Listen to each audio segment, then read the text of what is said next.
Hello, this is a video showing financial planning in forecast for clients going through a divorce. In this scenario, we looked after a family that sadly had a marriage breakdown, and we continued to act for the wife in this instance, which allowed us to have a position and a view of the forecast pre and post divorce. To give you an idea, pre, which was the starting position, we had the family where Mr. and Mrs. are in their mid-50s and their children are 17 and 18.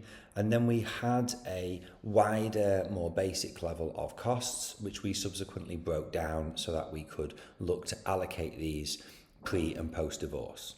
This is the basic home and vehicle costs, personal expenses that don't relate to the boys, leisure, boy-specific costs, holidays, and then some different family holidays that will be embarked upon, and then actually in this instance half of the university costs that were expected for the different children. We then split out the liquid assets, showing the cash, general and investment accounts and ISAs, and then there was a large offshore bond held with Canada Life, because this was the excess from a company sale, which is where this family had built their wealth. We had the family home and an existing apartment that they also owned, and alongside that we then had some pension schemes and state pensions. And the scenario at this stage was that everything looked good. It was a very blue plan, which we like to see, and the assets ultimately grew over time, showing a real level of confidence and security in the financial future. Now, what we left or moved forward to was the scenario post-divorce with a financial settlement that had been discussed between the married couple. And this now shows a scenario where we're looking after Mrs. We still have the two children. There's a slight reduction in the basic home and vehicle costs because some of those have fallen out. However, the general basic personal medical costs were similar, leisure was similar, the boys' cost was the same, holidays were similar, and these were still costs that the family wanted to embark on. However, there was a time period where the husband was going to contribute to both the household and the boys' costs. And so if we look at this, there was a contribution whilst the existing property was being retained, where there would be a contribution to costs. And then if we look into where the boys' costs land, there was also a contribution here whilst the boys were continuing through higher education into an agreed time period. You then had half of the liquid investments, which was split here, and you now have some different properties, because in this scenario we agreed that the family home would be retained by the wife. However, and the apartment at around 750,000 would be retained by the ex-spouse, the husband, and to offset the difference in value, he would retain his pension, which was just over 250,000. Half of her pension was to be shared. And so this gave a future financial position for this family. And it was agreed that by age 60, the main residence, the family home, would be sold.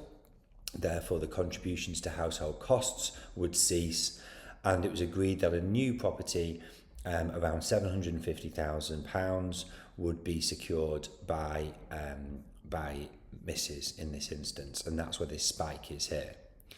So we can see that actually now in this scenario, if we look at the asset position, ultimately everything looks okay in terms of spending up until the mid to late 80s, where this spending runs out.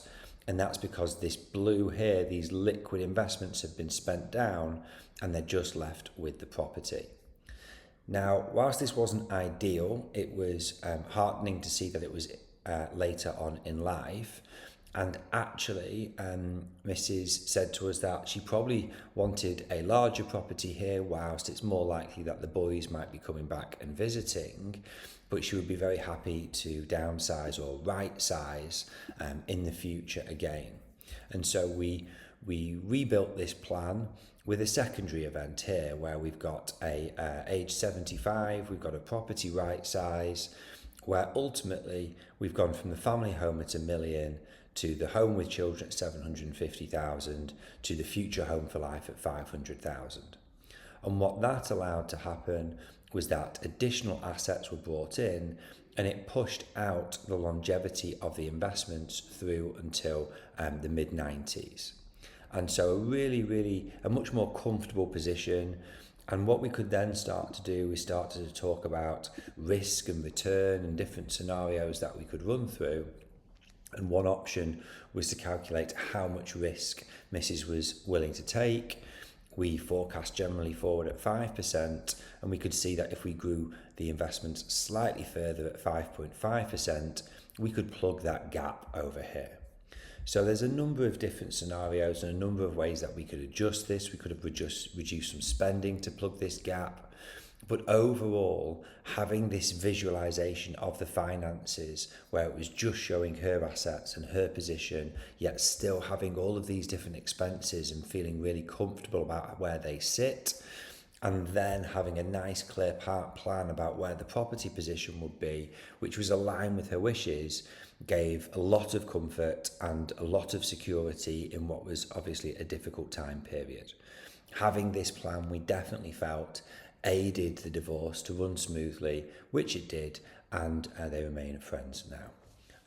Any questions about any financial planning or forecasting, please get in touch with the team at info@beckettsfs.co.uk. Thank you.